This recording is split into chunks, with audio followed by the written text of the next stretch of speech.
Now, at the beginning of this year, I made a video titled My Best Year Yet, My Goals for 2024. And I thought it would be nice to revisit those now that the year is coming to a close. If you're new to the channel, welcome. My name is Tyler Warlow and I go by The Mengineer. I make videos on how to improve your life through your confidence, capabilities, and overall happiness. In today's video, I figured that we could revisit the goals that I made at the beginning of this year. I plan to touch on what worked and what didn't, and maybe some learned lessons from this whole experience. Now, if you keep an eye out at the beginning of 2025, I will of course be releasing a video talking about my goals for that year, but you're gonna have to wait to see that. But for now, let's go ahead and jump into my 2024 goals and see how I did. So if you've been with the channel for a while, you know that I make videos centered around 6 main areas. I make videos around personal finances, confidence and presentation, physical and mental health, your career, goal setting, and learning. At the beginning of this year, I made goals that fell into each of one of these categories. So I'm gonna dive into these categories one at a time and cover the goals that I set. So coming in first, we're gonna talk about the personal finance goal. The main goal that I had set for 2024 was for my wife and I to get enough money to make the down payment on 2 cars that we could then pay off within 3 years. Now, while we didn't end up getting 2 new cars, what we did end up doing was getting 1 new car, and we paid for it all in cash. So we don't have to worry about a car payment anytime soon. And the nice thing was that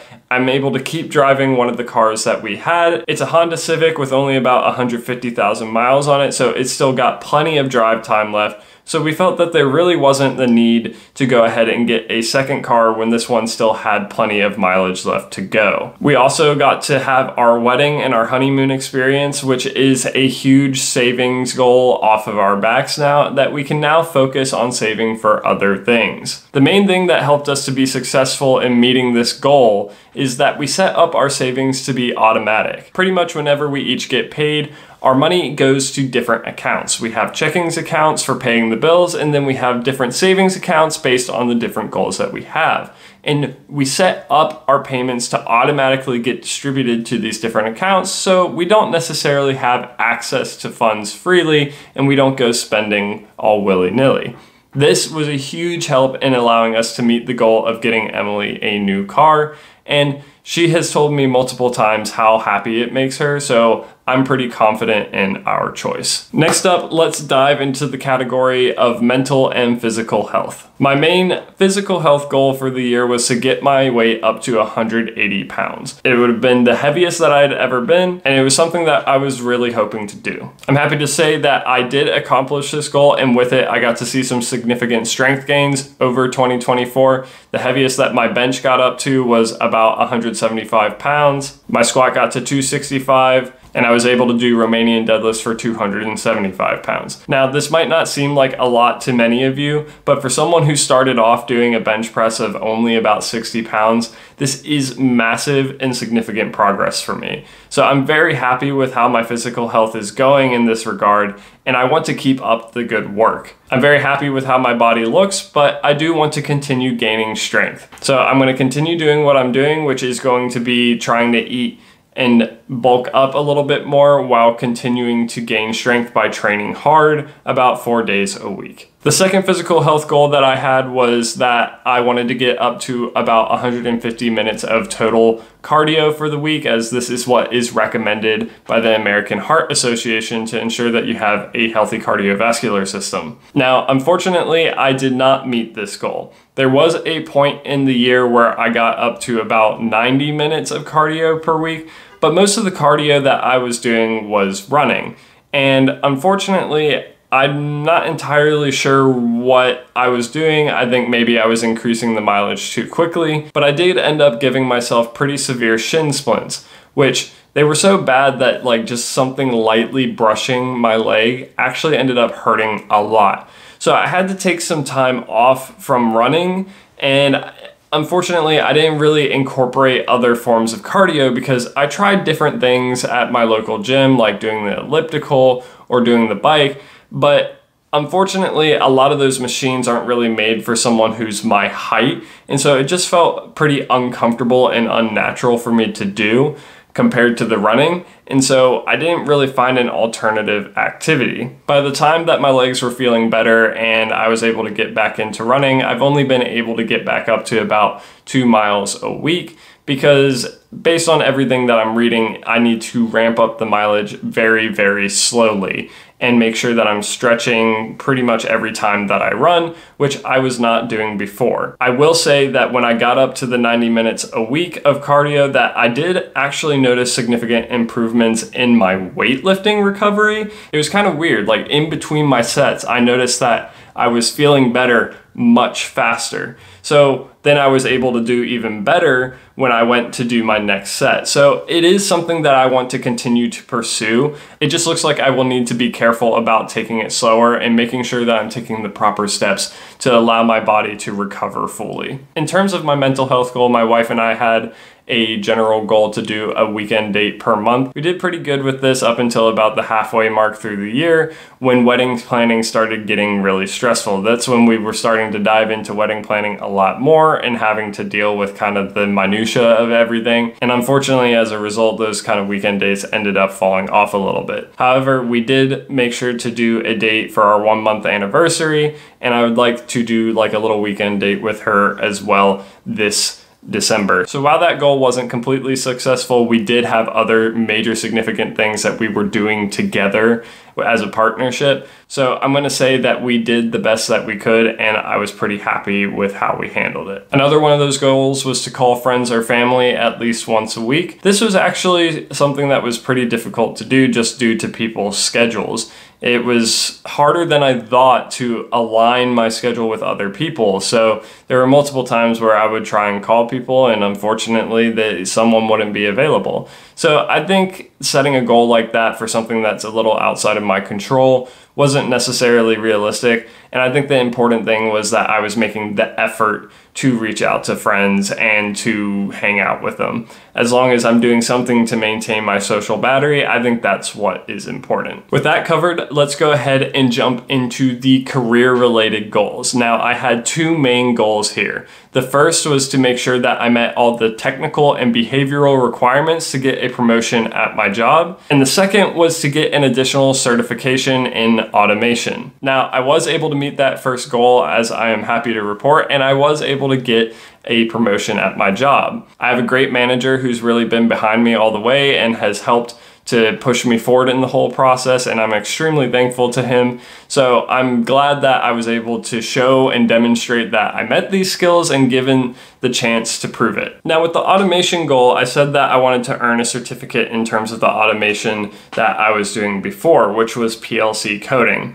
Now, I didn't technically meet this goal in that regard, but I did receive a certification in a different type of automation software called Tulip. So this is a software where you can build your own apps for manufacturing solutions, and honestly, I'm pretty happy that I got the opportunity to learn it, and I think that this helps me to meet the criteria of this goal. As long as I am taking the time to learn new things and push myself forward and continue to strive to learn more, I think that's what's important in the process. So while I didn't necessarily get the original certification I was hoping for, I did still learn something new and prove that I was capable of doing it. So I'm pretty happy with the end result. All right, so next up, we're going to talk about the confidence in presentation. Again, I had 2 goals here. The first one was to buy a set of nice clothes. I'm not going to get into the specifics of that, but it was essentially that I wanted to upgrade my wardrobe for work. And now the second goal was that I wanted to talk to 1 new person each week and kind of build up my confidence a little bit. So in terms of the first goal, I never really ended up doing this. I don't think it was a goal that actually provided me any value, especially because the workplace that I worked at wasn't something that was so formal. My workplace is a little bit more casual. They allow things like chinos and polos. As long as you're not coming in just wearing like jeans and a regular t-shirt, they're perfectly fine with that. So I didn't really think that it was a necessary goal for me to set to upgrade my wardrobe, especially when that's not something that I necessarily care about when it comes to my work, because a lot of the times when I'm going into the field, I'm putting on a high-vis vest and a hard hat, and no one can really tell what I'm wearing underneath anyway, and sometimes having more formal clothing can actually be a little bit impractical. So I don't think that was a fair goal to set, and I'm gonna kind of say that, yeah, I failed it, but I don't really care. So the second goal is much more important, the one where I talk to one new person each and every week. I did not talk to a brand new person every single week. However, I did make the effort to try and reach out to new people as often as I could. Sometimes reaching out to a new person each week just wasn't possible due to my work schedule and other things factoring in. So I still made the effort to get to know new people.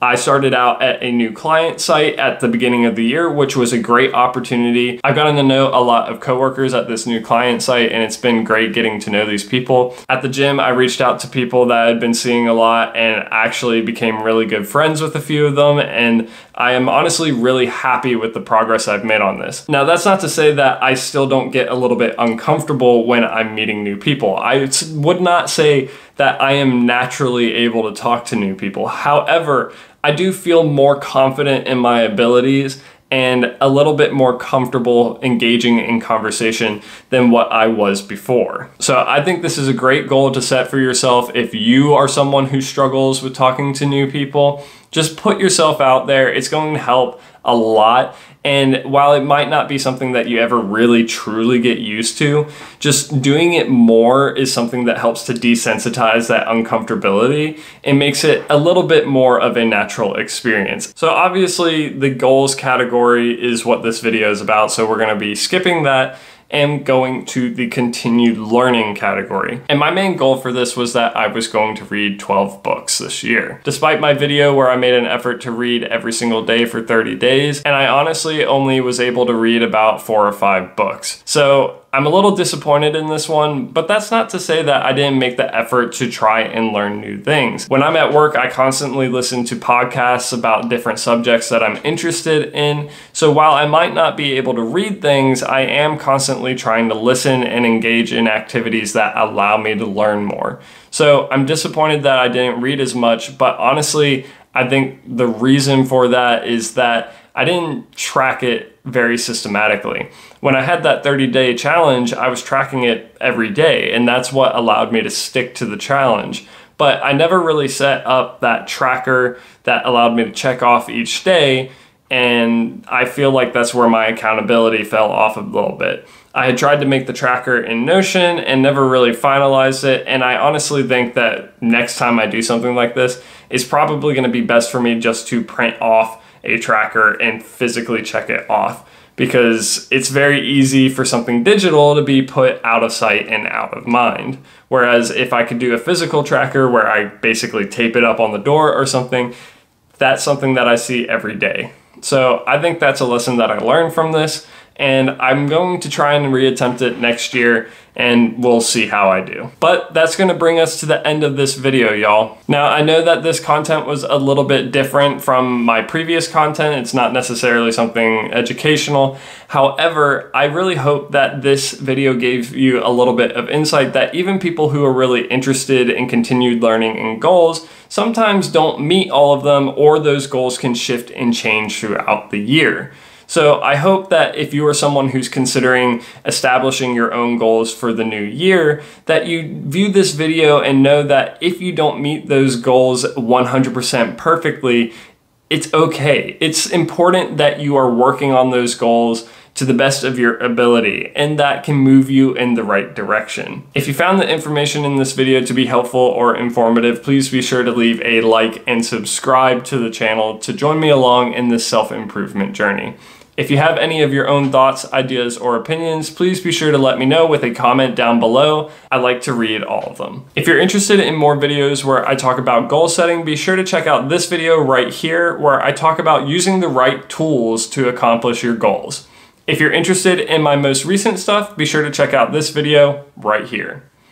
But until the next time, this is the Mengineer, signing off.